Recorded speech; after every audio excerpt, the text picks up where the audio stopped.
حضرات گرامی قدر اسلحہ ہمارے پاس ہے، ایٹم ہمارے پاس ہے، میزائل ہمارے پاس ہیں، ٹیکنالوجی ہمارے پاس ہے، عسکریت ہمارے پاس ہے، جاسوسی ادارے ہمارے پاس ہیں، قوت ہمارے پاس ہے، طاقت ہمارے پاس ہے، لیکن حضرات گرامی قدر آج کی یہ قوت ہمیں اس رعب و دبدبے کا مقابلہ کرنے کے لیے کھڑا نہیں کرتی۔ اور ایک وہ وقت تھا جب مسلمانوں کا امیر عمر کچی چھت والی مسجد نبوی شریف میں لیٹا ہوتا تھا اور اینٹوں کے پر اس نے اپنے سر عالی کو رکھا ہوتا تھا، دروازے کے اوپر دربان بھی نہیں ہوتا تھا، پہرے دار بھی نہیں ہوتا تھا، اور امیر عمر پیون لگے کپڑوں کے ساتھ منبر مبارک کے اوپر موجود ہوتا تھا۔ حضرت عمر کی ہیبت کا عالم یہ تھا، اور آپ کے دباؤ کا عالم یہ تھا، اور آپ کے روب کا عالم یہ تھا کہ کفار کے شیر دل جرنیل اور کیسر و کسریٰ کے بڑے بڑے سپاہ سالار امیر عمر کی ہیبت سے کب کپاتے تھے،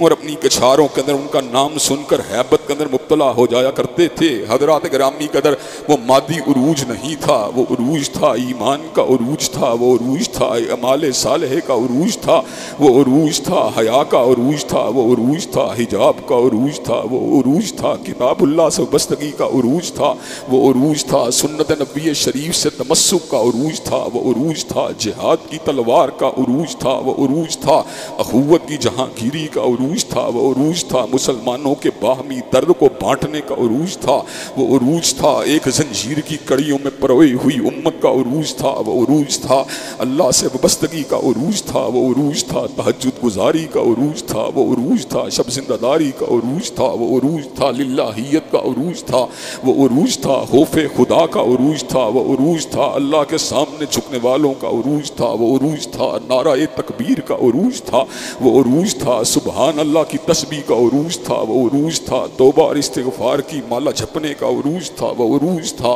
طہارت کا عروج تھا، وہ عروج تھا تزکیے کا عروج تھا، وہ عروج تھا تقوی کا عروج تھا۔ حضرات گرامی قدر ہم نے مادیت کو حاصل کیا، ہم نے اسلحے کو حاصل کیا، ہم نے فولاد کو حاصل کیا، ہم نے ٹیکنالوجی کو حاصل کیا، لیکن رعب و دبدبے سے محروم ہوئے۔ جو نہ تھا خوب بتدریج وہی خوب ہوا، اور غلامی میں بدل جاتا ہے قوموں کا ضمیر۔